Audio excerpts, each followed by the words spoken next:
ಹಾಸನ ಜಿಲ್ಲೆಯ ಕೃಷಿ ವಿಜ್ಞಾನ ಕಾಲೇಜಿನ ವಿದ್ಯಾರ್ಥಿನಿಯರ ವಸತಿ ನಿಲಯದಲ್ಲಿ ಆತಂಕಕಾರಿ ಘಟನೆ ನಡೆದಿದೆ.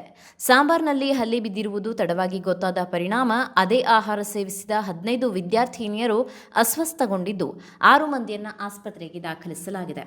ಹಾಸನ ತಾಲೂಕಿನ ಸಾರಾಪುರದಲ್ಲಿರುವ ಕೃಷಿ ವಿಜ್ಞಾನ ಕಾಲೇಜಿನ ವಿದ್ಯಾರ್ಥಿನಿಯರ ಹಾಸ್ಟೆಲ್ನಲ್ಲಿ ಸಾಂಬಾರ್ನಲ್ಲಿ ಹಲ್ಲಿ ಬಿದ್ದ ಆಹಾರ ಸೇವಿಸಿದ ಪರಿಣಾಮ 15 ವಿದ್ಯಾರ್ಥಿನಿಯರು ಅಸ್ವಸ್ಥಗೊಂಡಿದ್ದಾರೆ.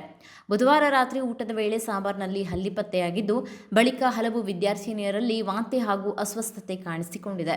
ತೀವ್ರವಾಗಿ ಅಸ್ವಸ್ಥಗೊಂಡ 6 ವಿದ್ಯಾರ್ಥಿನಿಯರಿಗೆ ಹಾಸನದ ಹಿಮ್ಸ್ ಆಸ್ಪತ್ರೆಯಲ್ಲಿ ಚಿಕಿತ್ಸೆ ನೀಡಲಾಗುತ್ತಿದೆ.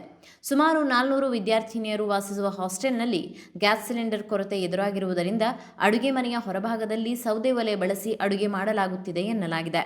ವಾರಕ್ಕೆ 4 ರಿಂದ 6 ವಾಣಿಜ್ಯ ಸಿಲಿಂಡರ್ ಅಗತ್ಯವಿದ್ದರೂ ಕೇವಲ 1 ಅಥವಾ 2 ಸಿಲಿಂಡರ್ಗಳು ಮಾತ್ರ ಪೂರೈಕೆಯಾಗುತ್ತಿದೆ ಎಂದು ಆರೋಪಿಸಲಾಗಿದೆ. ಘಟನೆಯ ಮಾಹಿತಿ ತಿಳಿದ ಬಳಿಕ ಜಿಲ್ಲಾ ಆರೋಗ್ಯಾಧಿಕಾರಿ ಡಾಕ್ಟರ್ ಅನಿಲ್ ಕುಮಾರ್ ಅವರು ಹಿಮ್ಸ್ ಆಸ್ಪತ್ರೆಗೆ ಭೇಟಿ ನೀಡಿ ವಿದ್ಯಾರ್ಥಿನಿಯರ ಆರೋಗ್ಯ ಸ್ಥಿತಿಯ ಬಗ್ಗೆ ಪರಿಶೀಲನೆ ನಡೆಸಿದರು. ಆಹಾರ ಸುರಕ್ಷತೆ ಮತ್ತು ಹಾಸ್ಟೆಲ್ ಮೂಲ ಸೌಕರ್ಯಗಳ ನಿರ್ವಹಣೆ ಕುರಿತು ಈ ಘಟನೆ ಗಂಭೀರ ಪ್ರಶ್ನೆಗಳನ್ನು ಹುಟ್ಟುಹಾಕಿದೆ. ಪ್ರಕರಣದ ಕುರಿತು ಅಧಿಕಾರಿಗಳು ತನಿಖೆ ನಡೆಸುತ್ತಿದ್ದು, ವಿದ್ಯಾರ್ಥಿನಿಯರ ಆರೋಗ್ಯದ ಮೇಲೆ ನಿಗಾ ವಹಿಸಲಾಗಿದೆ.